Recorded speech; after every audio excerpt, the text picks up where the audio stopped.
बिस्मिल्लाहिर्रहमानिर्रहीम अस्सलाम वालेकुम most welcome to Khadija ji health and beauty tips. बहुत ही बेहतरीन सी नाइट क्रीम आप लोगों के साथ शेयर करने वाली हूँ। उसके लिए सबसे पहले आपने 1 टीस्पून ले लेनी है fair and lovely cream. Next हम इसमें ऐड करेंगे एलोवेरा जेल। एलोवेरा जेल आपने मार्केट वाला ही यूज़ करना है, फ्रेश यूज़ नहीं करना है, क्योंकि हमने इसको स्टोर करके रखना है। फ्रेश यूज़ करेंगे तो ये ख़राब हो जाएगी। तो लास्ट में हम इसमें 2 वाइटनिंग कैप्सूल ऐड करेंगे। जितनी क्वांटिटी मैंने आपको बताई उस हिसाब से आपने इसको बनाना है, चाहे डबल बनाना हो चाहे ज़्यादा बनाना हो, ठीक है। फिर सारी चीज़ों को अच्छे से मिक्सिंग कर लेनी है।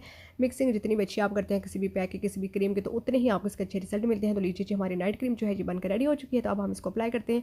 अप्लाई आपने कैसे करना है, रात को सोने से पहले अपने फेस को जैसे वॉश कर लीजिएगा, ड्राई कर लीजिएगा और फिर आपने इसको लगाना है। लगा के आपने हल्की हल्की सी इसकी मसाजिंग करनी है ताकि आपकी स्किन के अंदर अच्छे से ऑब्जर्व हो जाए। और सुबह उठकर आपने नॉर्मल वाटर के साथ इसको वॉश कर लेना है। आप डे में भी ये क्रीम जो है वो यूज़ कर सकते हैं। 110% आपको इसके रिजल्ट मिलने वाले हैं। डेली यूज़ करेंगे, नाइट में यूज़ करेंगे तो ज़्यादा बेस्ट आपको रिजल्ट मिलेंगे। कोई साइड इफेक्ट नहीं है। ज़रूर अप्लाई कीजिएगा। लाइव रिजल्ट भी मैंने आपको इसका दिखाया है। अप्लाई कीजिएगा, फीडबैक दीजिएगा। साथ ही साथ चैनल को कर दीजिए लाइक शेयर सब्सक्राइब। अल्लाह हाफिज़। Thanks for